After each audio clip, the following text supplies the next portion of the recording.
শুভ সকাল বন্ধুরা, সবাই কেমন আছো? নিশ্চয়ই খুব ভালো আছো। আমিও আছি এক প্রকার। কি বলবো, এত গরম পড়ে গেছে আর পাচ্ছি না। কালকে রাতে যখন ভিডিওটা শেষ করলাম তখন বললাম না যে বিদ্যুৎটা চিলিক চিলিক মারছে, চিলিক চিলিকই মেরে গেল, জানো তো, কিচ্ছু হলো না। বিভৎস গরম যাকে বলে, ভাদ্র মাসে কি গরম, তার থেকে এখন যেন আরও গরম। মানে এইরকমই চলছে, যখন বৃষ্টি দেবে প্যাচপ্যাচানি বৃষ্টি হয়ে যাবে বাস। আর এখন দেখো কিরম গরম। আবার শুনছি না কি বৃষ্টি হবে, যে হ্যাঁ ওই হবে কদিন এক নাগাড়ে বৃষ্টি হয়ে লোককে মানুষকে নাজেহাল করে দেবে, আবার গরম দেবে। ঘুম থেকে উঠে আগে ফ্রেশ ট্রেশ হয়ে আগে চুলটাকে উপরে তুলে রেখেছি, এত গরম করছে। তারপরে আজকে কটায় উঠে যায় না, যে 5টা 10 না 15 বাজে উঠে গেছি। আর ভালো লাগছে না, মানে ওই এসি অফ হয়ে একবার হ্যাঁ আমি তো 4:20 উঠলাম, উঠে ওয়াশরুমে গেলাম। তারপরে ঘর তখন খুব ঠান্ডা শীত করছে, আমি তাহলে এসিটা অফ করে দিয়েছি। বাস 4:15 অফ 20 বাজে তখন অফ করেছি। 5টা না মানে গরম তো পাও অফ করে পাখা চালিয়ে দিয়েছি। তারপরে যেন আর ভালো লাগছে না, ঘুমটা হয়ে আছে কি জানি, আমার ঘুম এমনিতে খুব কম। আমাদের পাশে বাড়ি কাকিমা বলে যে কবিতার ঘুম খুব কম। তারপরে 5:20 এরকম বাজে। হ্যাঁ ওই মানে 10 থেকে ঘুমটা নড়াচড়া করে 5:20 বাজে, আর ভালো লাগে না, উঠে যায় কী হবে আর, যখন ঘুমিয়ে ভেঙে গেছে। উঠে তারপর ফুল তুলে এখন আর গাছে, জানো তো, মানে পুজো আসছে না, যে আজকে 2টো না 3টে মনে জবা পেলাম, মানে খুঁজে পেয়েছি। আর কালকে মনে হয় একটা ফুটবে, কালকে মহালয়া, কালকে একটা ফুটবে। এখন এরকমই হবে। আর করি নেইও দেখলাম গাছে, মাঝখানে 11টা 12টা কত করে জবা ফুটতো, কতগুলো করে। টগর ফুল আজ খুব ফুটেছে, আমি দেখেছি। যখন খুব গরম পড়ে না, প্রচণ্ড টগর ফুল তখন গাছ সাদা হয়ে, এখনও সাদা হয়ে আছে। আমি তো এতগুলো তুললাম। আর মশা কামড়াচ্ছে, আর দরকারও নেই অত, কারণ ঠাকুরকে দিয়ে তারপরে আবার বিকেলগুলো তুলতেও খুব কষ্ট। ওই জন্য আমি দূরও গাছে রয়েছে, পুরো গাছ সাদা, এখনও উপরটা তো পুরো সাদা হয়ে গেছে। তারপর ঠাকুর ঘর মুছে টুচে এসে কিচেনে ঢুকলাম। ঢুকে তাড়াতাড়ি, আজকে তো তাড়াতাড়ি উঠেছি, একটুখানি করে একটু লিকার চা নিয়ে তখন একটু খেলাম। এনে বলল এবার রান্নাটা যখন বসাচ্ছি, বিশ্বাস করবে না, একটু করে রান্না করছি, একটু করে বসছি, এত গরম লাগছে, পুরো ঘেমে চা যা করে উদ্ধার করলাম। তোমার দাদা খেয়েটে বেরিয়ে গেল। ঘরের আমি টুকটাক কাজ করে এখন তোমাদের সঙ্গে ইন্ট্রো দিতে বসলাম। দেখছো পাখাটা বন্ধ করেছি না, তোমরা আগে শুনতে পারবে না, পুরো টস করে ঘামছি। মেয়ে ঘরে পড়ছে, যে পদ্মা না চোর ঘরে তো পাখা চলছে। তাহলে তোমরা সঙ্গে থাকো, রান্নাবান্না তো আছে, কি করব সেটাই ভাবছি, ইচ্ছা আর করছে না, জানো, করতে তো হবেই, আর কি করা যাবে। সঙ্গে থাকো, দেখতে থাকো। আবার চলে আসলাম, এবার ঘেমে চান করে গেছি, একটু টিফিন বানাতে গিয়ে কী অবস্থা আজকে দেখো। এই যে গরম গরম আলু পরোটা আজকে কী করে করেছি বলো তো, আজকে অন্যভাবে করেছি। প্রথমে একটা পাতলা রুটি করে নিয়েছি, তারপরে আলুর পুরো স্টাফারটা দিয়ে তারপর আবার আর একটা দিয়ে দিয়েছি। তাতে কিন্তু খুব ভালো হয়েছে, জানো তো, বেরোয়নি, পুরো অনেকটা করে আলু দিতে পেরেছি। একটাই খাবো ভালো করে, স্পেশাল করে তৈরি। দেখতে পাচ্ছ এই যে মেয়ের খাওয়া হয়ে গেছে। মেয়ে ওই যে নিজের কী কাজ করছে ভগবান জানে। খেয়ে তোমাদের রিভিউটা একটু দিই। মনে হচ্ছে না খারাপ হবে, কারণ স্টাফারটার মধ্যে তোমার ওই সাম্বারের যে মশলা টশলা দিয়ে বেশ করেছে। আমার মেয়ে তো তাই হয়েছিল, ধোসা করেছি মনে।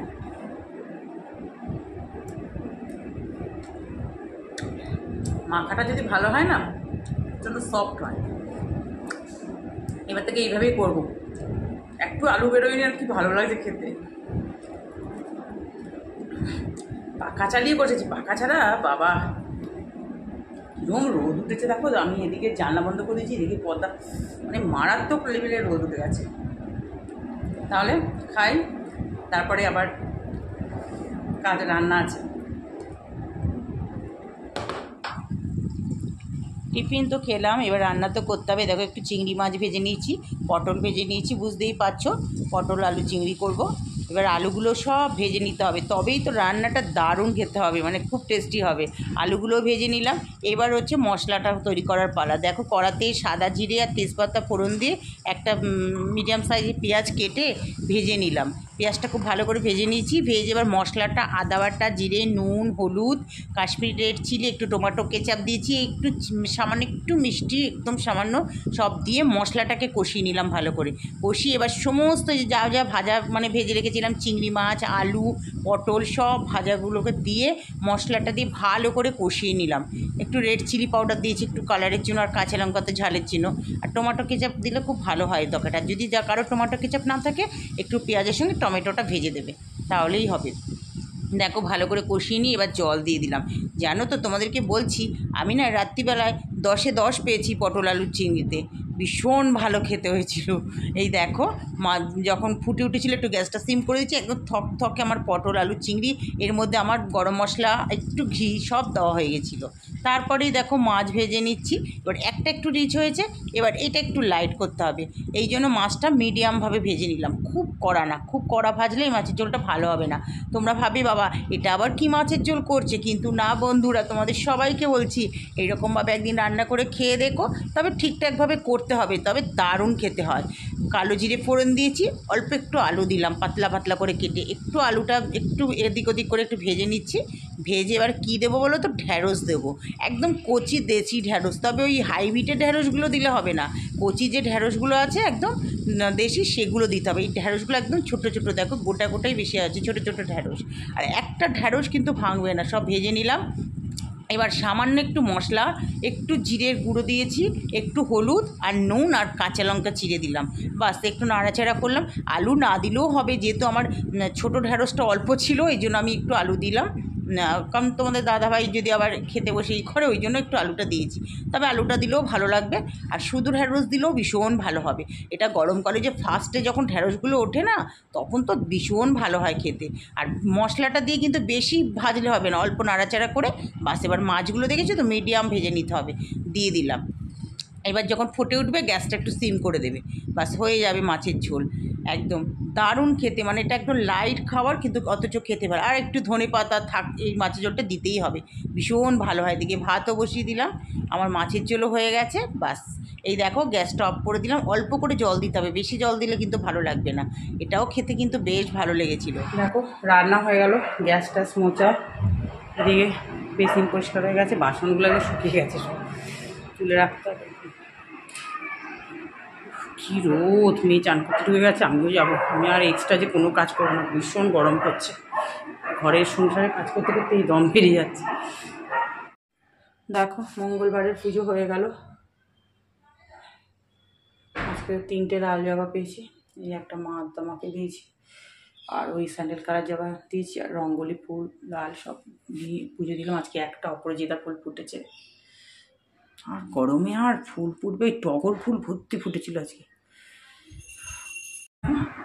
এত গরম না, আর ভালো লাগছে না খেতে। পুজো দিয়ে এসে আগে রোজ 10 মিনিট আগে ওই ঘরে মেঝেতেই শুয়ে পড়ি, মানে বিছানায় আর উঠতে ইচ্ছা করে না, এত গরম লাগে। এই যে এই দেখ পাঁপড়ের কৌটোটা আনতে ভুলে গেলাম, আর পাখা চলছে তো, জানি না তোমরা কি শুনতে পাচ্ছ কি না। এই যে খেতে বসে গেলাম এখন, বাবা 2:20 হয়ে গেছে, এই রোজ দেরি হয়ে যাচ্ছে, আজকে অথচ এক্সট্রা কোনো কাজ হয়নি। এই যে একটা রিচ রান্না, একটা লাইট রান্না, দুটো, একটা পটল আলু চিংড়ি, একটা ঢ্যাঁড়স দিয়ে আলু দিয়ে মাছের ঝোল, একদম ধনেপাতা দিয়ে খেতে কিন্তু এটা দারুণ হয়, হালকার মধ্যে, তবে একদম দেশি ঢ্যাঁড়স হতে হবে, তবেই। আমরা চাটনির পাঁপড়টা নিয়ে আসছি, খেতে বসে গেছি এখন। 5:40 বাজে আমি ছাদে চলে আসলাম, আর এই যে জল ভরছি, জলের আওয়াজ শুনতে পাচ্ছ। গাছে জল দেবো ভেবেছিলাম, খুব বড়সড় একটা যা মেঘ গর্জন করলো দুপুরবেলা, ঠিক 4:45 নাগাদ, ভাবলাম বিশাল একটা বৃষ্টি হবে। এই দেখো আকাশের অবস্থা, ডট এখন 5:40 বাজে, মেঘ ঠেক কেটে পরিষ্কার হয়ে গেছে। আর মাঝে মাঝে একটুখানি চিলিক চিলিক, ওই কালকে থেকে চিলিকই কাটছে খালি, গুমোট গরম যাকে বলে। হ্যাঁ, গাছে জল দিই। গুড ইভিনিং ফ্রেন্ডস, আবার আজকে এই ঘরে বসলাম, বুঝতেই পারছো এত সুন্দর ওয়েদার, খুব ভালো লাগছে বলে এখানে বসতে। এই যে সোজাসুজি একটু জানলাটা খোলা, গাছের পাতা না নামলেও একটু জানলাটা সোজাসুজি খোলা, মাথার উপর এখানে পাখাটা চলছে, তো পাখা ছাড়া তো 1 মিনিট কেউ বসতে পারবে না। কি গরম গো বাবা, তোমরা ভাববে যে দিদিভাই খালি বলছে গরম গরম, বিশেষ করে এত গরম, মানে পারছি না থাকতে। এই যে তখন তো ছাদে গাছে জল ঢাল আজকে আগে দিয়ে দিয়েছি, নিয়ে আবার নামলাম, ডবল খাটনি, নামলাম নিচে, নেমে আর একদম টাইমে জলটা পড়ছিল, সেই জলটা ও ঢেলেই যাচ্ছি, এত ভালো লাগছে। কিন্তু যখন ঢাললাম তখন এসে ঘরে এসে আবার চেঞ্জ করলাম, বাস গাটা মজা আবার সেই গরম। আবার যখন সন্ধে দিতে গেছি গো, কি বলবো, মানে খালি বাজে কখন হবে ফুলগুলো আবার তুলতে হয় না, ওই জন্য তো বলছিলাম যে বেশি ফুল দিলেও আবার তুলতেও খুব কষ্ট গরমের মধ্যে, তার তাঁতি করে তুললাম, তুলে সন্ধেটা দিয়ে নিচে নেমে বাবারে আবার ওই ড্রেসটা চেঞ্জ করে আমি হেঁটে বাপরে বাপ, ওই নাইটটা পুরো যেটা পরে সন্ধে দিতে গেছে পুরো ভিজে গেছে। কি পরিস্থিতি বলো তো, এরকম আর পুরো গুমোট হয়ে গেল। তারপর নেমে একটু চা বিস্কুট নিয়ে বসলাম, মেয়ের জন্য টিফিন বসিয়ে এসেছি, ওর নুডলস, তো নুডলস বয়েল করে খায় একটু মশলা দিয়ে। এখন বসেছে, ওর মেয়েরও শরীরটা খুব একটা ভালো না, ওই জন্য ওকে একটু গরম গরম খাওয়ারই দিচ্ছি। পড়া আছে আজকে, আবার জানি না কি করবে।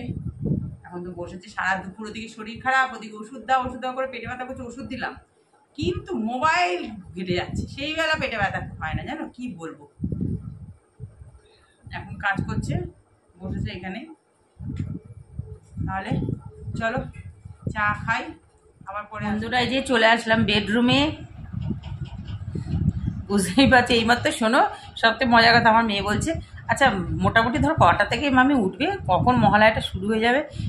ভোর 4টে থেকে। তো আমি কি শোন, এখন আর এটা ভালো লাগছে না। আগে যখন আমরা ছোট ছিলাম, একটা মহালয় একদম যখন ছোট ছিলাম তখন সে মা রেডিও চালিয়ে দিত, খুব ভালো লাগতো শুনতে।